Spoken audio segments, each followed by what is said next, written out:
नमस्कार, स्वागत है आपका कशिश न्यूज में। आपके साथ मैं हूं करिश्मा। खबरों की करेंगे शुरुआत। सबसे पहले बात करेंगे कोरोना को लेकर। तो कोरोना की दूसरी लहर में हर तरफ हाहाकार मचा हुआ था। लोगों के मन में डर का माहौल कायम हो गया था, लेकिन बिगड़े हालात सुधरने लगे। कोरोना का प्रकोप बिहार के अंदर घटने लगा। वहीं शुक्रवार को स्वास्थ्य विभाग की तरफ से जारी किए गए पिछले 24 घंटे की कोरोना रिपोर्ट यही कहती है कि 27 मई को पूरे बिहार में 92,173 लोगों का कोरोना टेस्ट कराया गया था। इसमें से मात्र 1,785 नए पॉजिटिव केस सामने आए। नए पॉजिटिव केसों को मिलाकर अब कुल 24,809 केस पूरे बिहार में एक्टिव है। स्वास्थ्य विभाग का आंकड़ा बताता है कि कोरोना से पीड़ित 6,72,868 मरीज अब तक ठीक हो चुके हैं।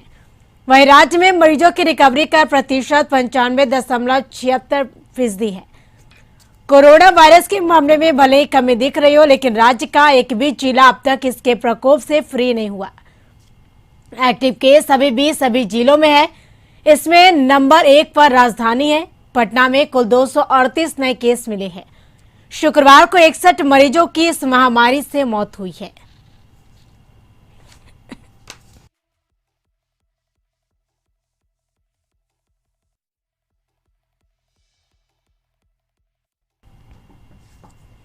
झारखंड में तेजी से संक्रमण घट रहा। राज्य में बीते 24 घंटे में 24 घंटे में 687 नए कोरोना पॉजिटिव मरीज मिले, जबकि 1,982 मरीज स्वस्थ होकर घर लौट चुके। वहीं 19 कोरोना संक्रमित मरीजों की जान चली गई, जिसमें अकेले रांची से 8 मरीजों की मौत हो गई। और राज्य भर में नए मिले संक्रमितों में सबसे अधिक पूर्वी सिंहभूम में 99, इसके अलावा रांची में 83 कोरोना संक्रमित मरीजों की पुष्टि हुई। स्वास्थ्य विभाग के आंकड़ों के मुताबिक राज्य में अब तक 4,945 लोगों की मौत हो चुकी है और इस समय कुल एक्टिव केस 11,783 है। राज्य सरकार ने एक बड़ा फैसला लिया है। मुजफ्फरपुर बताते चले कि मोतीपुर, बोचहा, मुसहरी और काटी, मीनापुर प्रखंडों में चमकी बुखार से जो हालात बने थे, इन प्रखंडों में जिनके पक्के घर नहीं है उनको पक्का मकान देने का फैसला लिया गया है। इस संबंध में मुख्यमंत्री आवास योजना से 30,000 परिवारों को चिन्हित किया गया है और उनके लिए पक्का मकान बनाने का काम भी शुरू किया गया है। इसके साथ साथ उनको कई अन्य सुविधाएं भी दी जाएगी। ग्रामीण विकास मंत्री श्रवण कुमार ने कहा कि सरकार इनको हर संभव सुविधा देने के लिए कृत संकल्प है और मुख्यमंत्री ने विभाग को इस संबंध में विशेष निर्देश दिया है और उस पर काम शुरू कर दिया गया है। चमकी से उत्पन्न जो स्थिति हुई थी उसकी एक सर्वे कराई गई थी माननीय मुख्यमंत्री जी के निर्देश पर, और ये तीनों प्रखंड में जिनके घर में चमकी बुखार से बच्चे बीमार पड़े हैं उसमें एस्बेस्टस का घर है। तो एस्बेस्टस के घर को हटा करके उनको पक्का मकान दिया जाए, इसके लिए बिहार के मुख्यमंत्री श्री नीतीश कुमार जी ने फैसला लिया कि उनको मुख्यमंत्री आवास ग्रामीण के तहत जोड़ा जाए। 30,000 परिवार चिन्हित किए गए, उनको आवास की स्वीकृति दी गई और उनके आवास का निर्माण कार्य चल रहा है और मैं समझता हूं कि जल्द ही निर्माण कार्य पूरा होगा। पूर्व मुख्यमंत्री जीतनराम मांझी ने ट्वीट करके सीएम नीतीश कुमार को धन्यवाद दिया। उन्होंने बेहतर कार्य करके कोरोना के मामलों में कमी लाने के प्रयासों को लेकर सीएम का धन्यवाद किया, लेकिन मांझी ने सरकार को नसीहत भी दी। मांझी ने कहा कि लॉकडाउन इसका समाधान नहीं, इसका समाधान सही मायने में स्वास्थ्य संकट से निपटना है। वहीं गांव के उप स्वास्थ्य केंद्र तक यानी जो सुव्यवस्थित करना होगा ताकि भविष्य में स्वास्थ्य संकट से निपटा जा सके। आरजेडी विधायक राकेश रोशन ने जीतनराम मांझी के ट्वीट को लेकर कहा कि मांझी सरकार की सच्चाई दिखा रहे हैं। उप स्वास्थ्य केंद्र पर स्वास्थ्य विभाग द्वारा करोड़ों रुपए की घोटालेबाजी हुई। बिहार के उप स्वास्थ्य केंद्रों में सिर्फ फाइलों में डॉक्टर और स्वास्थ्य कर्मियों की तैनाती की गई थी। मांझी ने सरकार को समय रहते सचेत होने का रास्ता दिखाया है। बता दें कि इससे पहले मांझी ने बिहार के स्वास्थ्य केंद्रों को लेकर सवाल उठाए थे।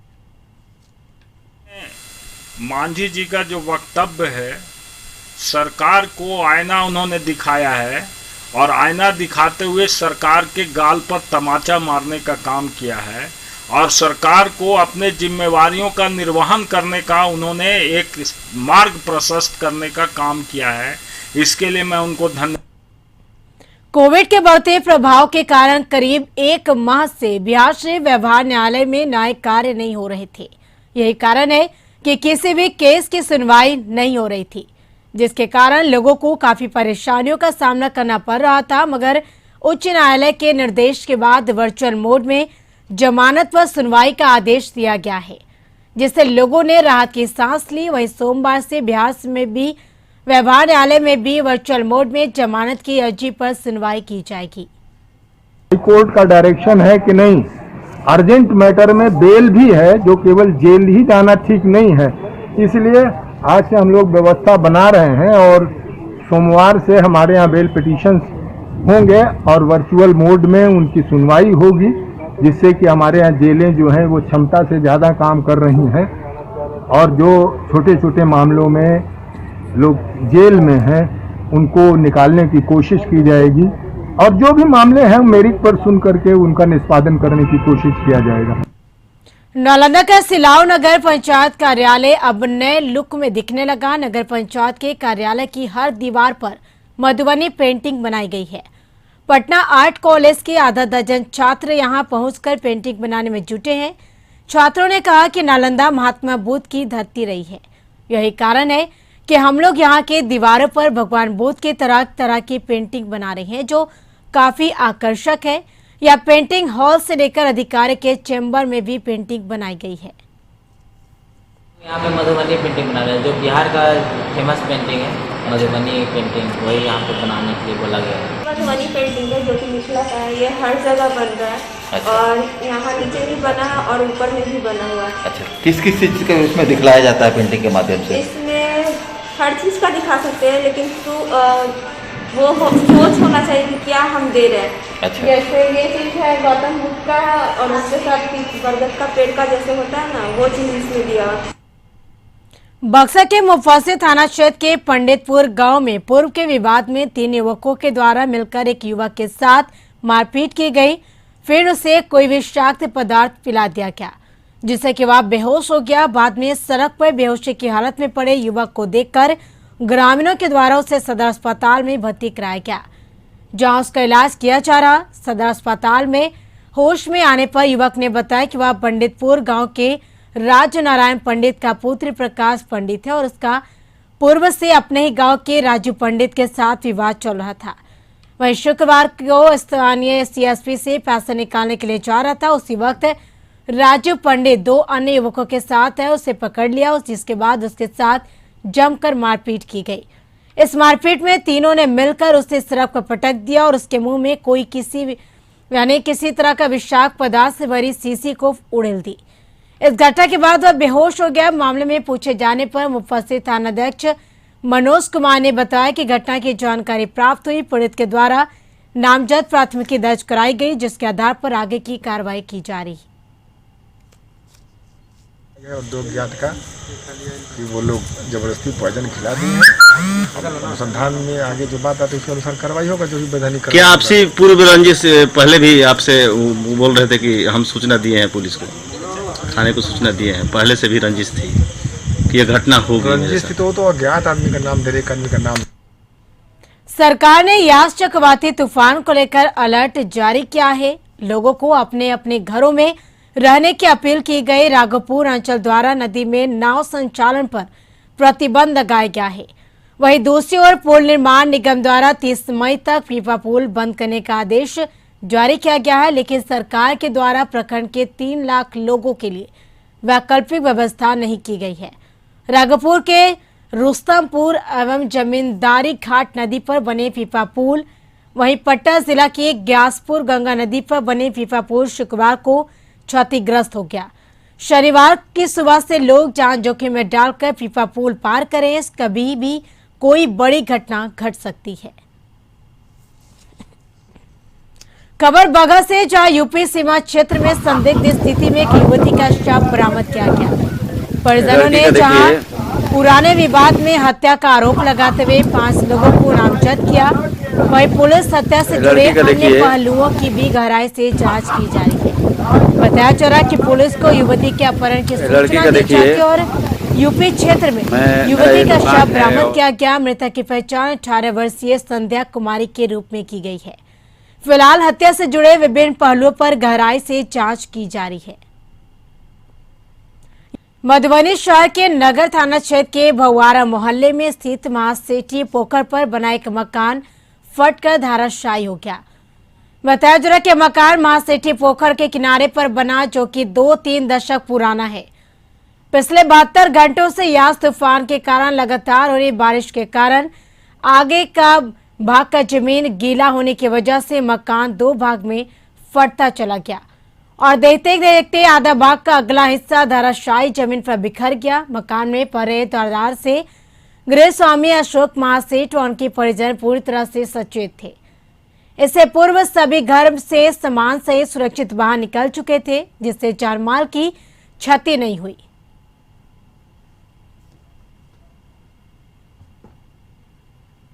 यास तूफान के चलते हुई बारिश के कारण दरभंगा के डीएमसीएच मेडिसिन विभाग, ओपीडी, आपातकालीन विभाग, शिशु रोग विभाग अधीक्षक कार्यालय के बाहरी परिसर वार्ड के अंदर पानी घुस गया है, जिसके चलते पूरा अस्पताल परिसर झील में तब्दील हो गया है।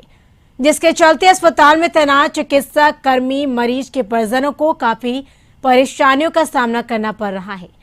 वहीं औषधि विभाग में अपने परिजन का इलाज करवा रहे अरुण ने कहा कि बारिश के चलते यहाँ की स्थिति काफी खराब हो गई है, जिसके चलते आने जाने से लेकर सभी काम में काफी परेशानी हो रही है लोगों को। वहीं उत्तर बिहार का सबसे बड़ा अस्पताल Darbhanga medical college and hospital वर्षों से जलजमाव की समस्या झेलता रहा।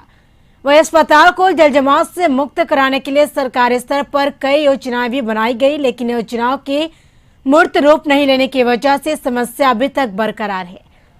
जिनके यहाँ पर इलाज कराने आने वाले मरीज और उनके परिजन इस जलजमाव का दंश झेलने को विवश है।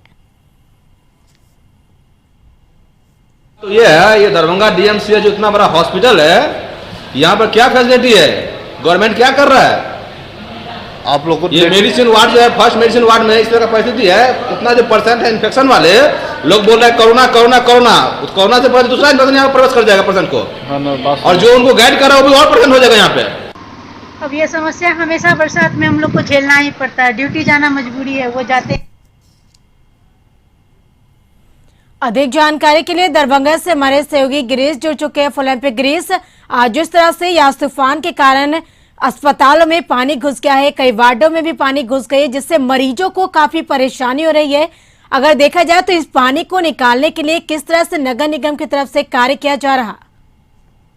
जी देखिए, दरभंगा डीएमसीएच में जो है तो यास तूफान के कारण जो बारिश हुई है, जिसके कारण पूरा जल जमाव हो गया है। कहा तो इमरजेंसी सहित में मेडिसिन प्रचार कार्यालय में जल जमाव है, मेडिसिन वार्ड में भी पानी लग गया, जहाँ पानी के नीचे मरीज जो है तो मरीजों का इलाज चल रहा है। जिला प्रशासन ने जो दावा की थी, जो 90% नगर निगम का दावा जो था, जो 90% कार्य हो चुका है बारिश से पूर्व भी, लेकिन यास तूफान आने के बाद निगम का जो ये पुल है वो खुलते दिख रहा है। जो कहीं से भी जल निकासी की कोई व्यवस्था नहीं हुई है, जिसके कारण अस्पताल परिसर में पूरा जल जमाव लगा हुआ है। जिला प्रशासन के कई कर्मी अभी जब बारिश छुट्टी हुई है तो कुछ नाले को और सीवर को साफ करने में लगे हुए हैं, जो किसी तरह अस्पताल से कम जल्द पानी निकाला जा सके। जी बिल्कुल, तमाम जानकारी के लिए शुक्रिया गिरीश। बढ़ेंगे अगली खबर की ओर। सहरसा में पिछले 72 घंटे से हो रही बारिश के कारण सहरसा सदर अस्पताल पूरी तरह से जलमग्न हो गया है। इमरजेंसी वार्ड, महिला वार्ड जाने वाला रास्ता बारिश के पानी में पूरी तरह से डूब गया है। अस्पताल परिसर में हर तरफ पानी पानी नजर आ रहा है, जिस वजह से भर्ती मरीजों के साथ साथ कोरोना जांच कराने के लिए आने वाले लोगों को भी काफी परेशानियों का सामना करना पड़ रहा। सदर अस्पताल के प्रवेश द्वार से लेकर इमरजेंसी वार्ड, महिला वार्ड जाने वाली रास्ता के अलावे पूरा अस्पताल परिसर जलमग्न हो चुका है। सदर अस्पताल में जल निकासी की व्यवस्था नहीं रहने के कारण जहां की बारिश में भी पानी भर जाता है, वहीं पिछले 3 दिनों से हुई मूसलाधार बारिश के कारण अस्पताल परिसर के कई जगह पर घुटना भर पानी लग गया है। हालांकि इस मामले में सदर अस्पताल के civil surgeon doctor Avdhesh Kumar ने कहा कि जल जमाव की समस्या को लेकर जिलाधिकारी से बात हुई है। उन्होंने उप विकास आयुक्त को निर्देश दिए हैं कि जल्द से जल्द जल जमाव की समस्या का समाधान करें। हालत देख लीजिए, पूरी तरह से जलमग्न है। आने जाने में सभी को दिक्कतें हो रहा है। इमरजेंसी भी पानी में पूरा डूबा हुआ है। तो फिर आप लोग किस तरह का परेशानी हो रहा है? परेशानी हो रहा है, हम लोग सुबह से आए थे इंटरव्यू के लिए, कुछ हुआ नहीं, फिर बाद में सुने कि कैंसिल हो गया है। इस संबंध में डीएम साहब से बात हुई है और डीएम साहब ने डीडीसी साहब को निर्देश दिया है कि जो एंट्रेंस गेट है वहाँ से लेकर और जहाँ तक जल जमाव रहता है वहाँ पर पेवर से या उसको ऐसा किया जाए कि लोग को चलने में। बेगूसराय में यास तूफान की वजह से लगातार हो रही बारिश को लेकर ग्रामीण इलाकों में बाढ़ का नजारा उत्पन्न हो गया। बछवाड़ा प्रखंड के सूरू आलमपुर गांव का यह नजारा देखकर अंदाजा लगाया जा सकता है कि लगातार बारिश से गांव में किस कदर जल जमा हुआ है। इससे लोगों को काफी परेशानियों का सामना करना पड़ रहा है। इसके अलावा जिले भर में बारिश से जनजीवन अस्त व्यस्त हो गया है। बरौनी मुजफ्फरपुर NH 28 किनारे लगातार बारिश से कई फीट का गड्ढा हो गया है। एक कभी भी बड़ा हादसे को निमंत्रण दे रही है। आप तस्वीरों में देख सकते हैं कि तेघड़ा अनुमंडल परिसर में जहां कई ऑफिस हैं वहां दूर दूर तक जल जमाव का नजारा है। इसके साथ ही बरौनी जंक्शन परिसर में भी लगातार बारिश से जल जमाव हो गया है। कुल मिलाकर बेगूसराय में यास चक्रवाती तूफान का व्यापक असर रहा है।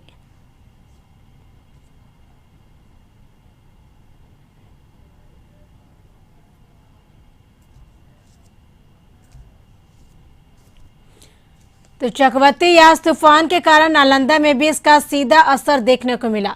यहां पिछले 72 घंटों से हो रही तेज हवा पानी के साथ कारण किसानों को भारी क्षति हुई है। वही तेज हवा पानी के कारण प्याज, सब्जी, मकई समेत कई फसल बर्बाद हो गए। और इतना नहीं, प्याज की फसल को तो सबसे ज्यादा नुकसान हुआ जो अब घर भी नहीं पहुंच पाएगा। और इतना नहीं, सभी प्रकार की सब्जी की फसल बर्बाद होने के से महंगाई चरम सीमा पर हो गई है। और किसानों का कहना है कि खून पसीना बहाकर कड़ी धूप में मेहनत कर फसल को उपजाया, लेकिन बेमौसम बारिश ने सारे अरमान को धरा का धरा रख दिया। बेमौसम बारिश से किसान काफी मायूस हो गए। उन्हें बस एक ही चिंता सता रही कि वह कर्ज कैसे चुका सकेंगे। जिसमें 5 कट्ठा प्याज कवड़ा है और बाकी सारा प्याज डूबा हुआ है। हम गरीब आदमी है, मुकर्रा खेत करते हैं। मेरा एगो भी प्याज घर नहीं जाएगा, सब यहीं रह जाएगा खेते में। हम गरीब आदमी कहाँ से दे पाएंगे मुकर्रा। तो क्या प्याज सड़ जाएगा? क्या सारा प्याज सड़ गया? सड़ेगा क्या? 24 घंटा के बारिश में प्याज रहेगा? डूबा हुआ है, सो प्याज रहेगा। हम लोग का सब फसल डूब गया, सब नुकसान है, सब फसल तो खत्म हो गया। प्याज, गोभी, बैगन, भिंडी, गोड़ा, करेला। यास तूफान और हो रही मूसलाधार बारिश ने छपरा शहर के नगर निगम की पोल खोल दी है। बारिश के पानी को निकालने के लिए कोई मुकम्मल व्यवस्था नहीं होने की वजह से शहर की सूरत बदसूरत हो गई है। लेकिन सारण के जिलाधिकारी शहर के जल निकासी की व्यवस्था का मुआयना करने खुद ही निकल पड़े, जिसके बाद नगर निगम और नगरीय व्यवस्था से जुड़े महकमों में हड़कंप मच गया।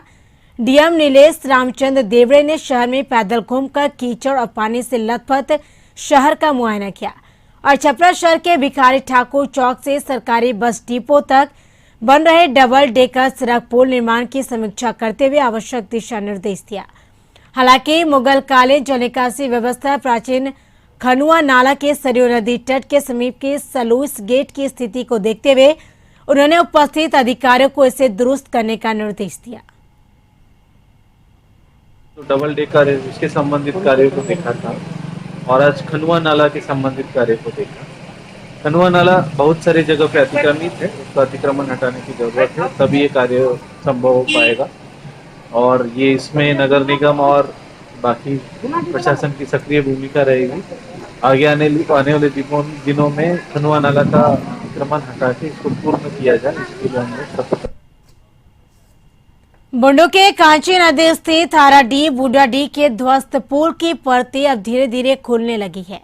पुल ध्वस्त होने के बाद कशिश न्यूज ने इस खबर को प्रमुखता से दिखाया था, जिसके बाद प्रशासन हरकत में आया और बता दें कि सरकार की नींद भी खुल गई। खबर का असर यह हुआ कि पुल ध्वस्त होने के एक दिन बाद ही जांच के लिए ग्रामीण विकास विभाग के अधीक्षण अभियंता को भेजा गया। जैसे ही ग्रामीण विकास विभाग के अधीक्षण अभियंता हराडीह बोडाडीह पुल पहुंचते उससे पूर्व ही स्थानीय ग्रामीण पुल की अनियमितता को लेकर और संवेदन की बर्खास्तगी को लेकर धरना प्रदर्शन कर रहे थे। ग्रामीणों ने बताया कि जिस संवेदन के द्वारा पुल का निर्माण किया गया उसके द्वारा पूर्व निर्मित पुल भी ध्वस्त हो चुके हैं। अब तक पंचपर गनिया इलाके में 3 पुल अनियमितता की भेंट चढ़ गई और झारखंड सरकार द्वारा पुल ध्वस्त होने के तुरंत बाद जांच के आदेश के बाद कई इंजीनियर ध्वस्त पुल का निरीक्षण करने पहुंचे और सभी एंगल से पुल निर्माण की फोटोग्राफी भी की। ये हम लोग का 5 परगना का एक लाइफलाइन रोड है, लेकिन ये पुल 3 साल भी बन के नहीं हुआ है और आज पुल धंस गया है।